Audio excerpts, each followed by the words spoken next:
An amazing election night in Maryland, and we've got the analysis of all of it here with our special panel, Josh Kurtz, the author of the must-read column on Maryland politics at Center Maryland, former Montgomery County Councilwoman Valerie Irvin, and I almost called you Valerie Jarrett, and Washington Post senior regional correspondent Robert McCartney. I've had 3 hours sleep, so apologizing in advance for whatever mistakes I inevitably will make.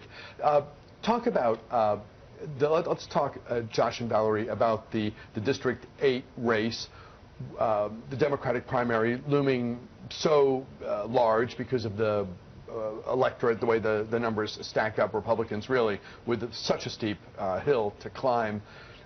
Jamie Raskin, known for his leadership on progressive causes, but in a 9-candidate field, and those large fields are always have a wild card component to them. You had Kathleen Matthews, and you had a guy who was in David Trone, who was on the air, who was in the mailbox in a way that transformed the race, and I think you had all his rivals nervous, Valerie. I would have been nervous had I stayed in the race. I was in the race for just a short period of time. But when you have a person who can self-fund at that level, and every day there was a piece of mail in your mailbox, and most people were really not paying that much attention to the race until the very end, he clearly did well, not well enough to topple Jamie, who has very, very deep roots, not only in his own district, but all over Montgomery County. It's something to watch for the future, because I don't think David Trone is done. And of course, Josh, just because you spend money doesn't mean you move the needle. David Trone moved the needle because his ads were good. He moved the needle, absolutely, and he may well have cost Kathleen Matthews this race. We don't really know. But as Valerie pointed out, Raskin had that base, and that's what really put him over the top, both the geographic base in his legislative district, but really every Democratic activist, every progressive activist wound up being for him.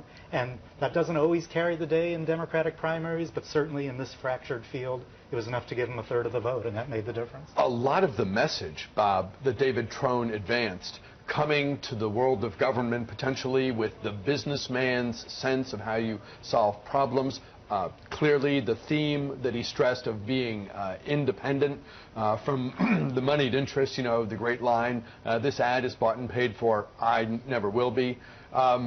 Virginia Governor Bob McDonnell now pleading the attorney for Bob McDonnell speaking at the Supreme Court. Let's listen. For the court today, and we look forward to their decision. Thank you. Can we hear from the governor, please? Yes, well, I want to thank my distinguished legal team for their outstanding effort today. I'm incredibly grateful to the Supreme Court of the United States for accepting the case and the attention that they've given it. I'm exceptionally grateful for my family and friends and the numerous bipartisan coalition of amici across the country that have joined in supporting our legal cause today.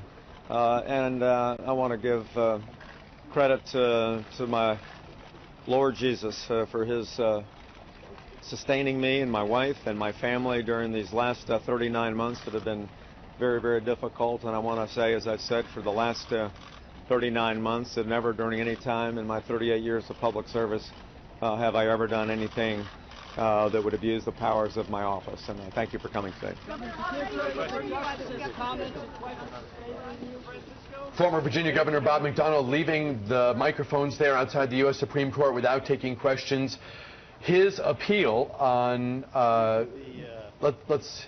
I'm responsible for the amicus brief submitted by the federal officials, and I do not represent the governor, but I'm happy to answer any questions if anyone has them. A little closer to the microphone. Certainly. What's your concern here if the government, if you look at the cameras, what's your concern if the government's theory prevails?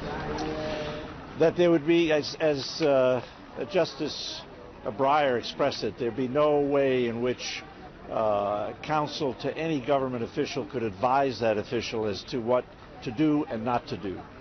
The jury instructions in the court below was just way, way too broad. So what would be the outcome if the government prevails here? There'd be no clear limits? Again, there would be no clear limits. As the justices indicated, the law is clear with regard to quid. That is to say, any gift taken by a federal official can raise a question if there is a quo. So the question then becomes, what is the quo?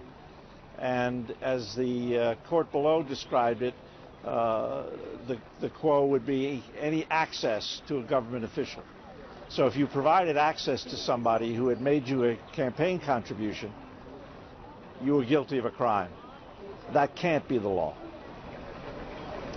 Thank you. Could you, for the sake of folks watching... So the U.S. Supreme Court today taking up the appeal of former Virginia Governor Bob McDonnell, who of course was convicted by a jury in Richmond of engaging in official acts in exchange for gifts and other things that he got from a prominent Virginia businessman. That appeal on hold while it works its way through the legal system, and it's gotten to the top of the legal food chain. Let's bring in Bob McCartney, who we were talking with a moment ago about Maryland politics, but we'll press you into service here, Bob, on this. It's a fascinating legal argument that if you're a governor and you're trying to promote business in your state, you're going to do whatever you can for whomever you can. From the McDonnell perspective, disconnecting the linkage that the jury saw between the gifts and whatever he did for this Johnny Williams guy. Right, and it's not just the jury, but also several levels of federal appeals courts have basically agreed with the prosecution and not agreed with McDonnell. But legal experts have been saying from the beginning that McDonnell's side had an argument, because the Supreme Court, a lot of people think the Supreme Court has been chomping at the bit to clarify federal law on this and clarify what constitutes an official act.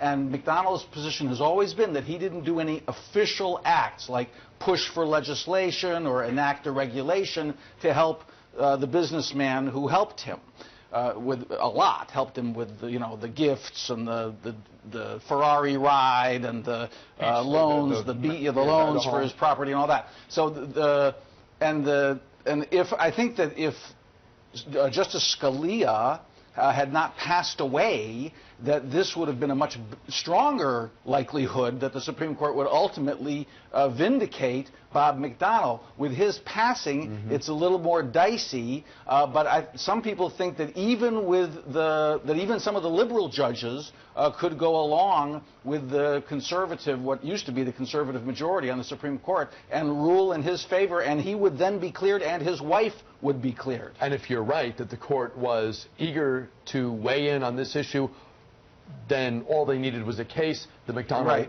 matter arguably presents that opportunity, and perhaps in part for that reason is the McDonnell case before the High Court now. We'll see what happens as the justices, having heard oral arguments this day, deliberate the case and eventually at some point, we believe this term, come up with some sort of ruling. Our panel, Josh Kurtz, Valerie Irvin, Robert McCartney, The Washington Post. We're at the midpoint. Most of you will see more of our conversation straight ahead. Of course, we're always online with the full hour of video whenever you want it. News8newstalk.com. We're back in a moment.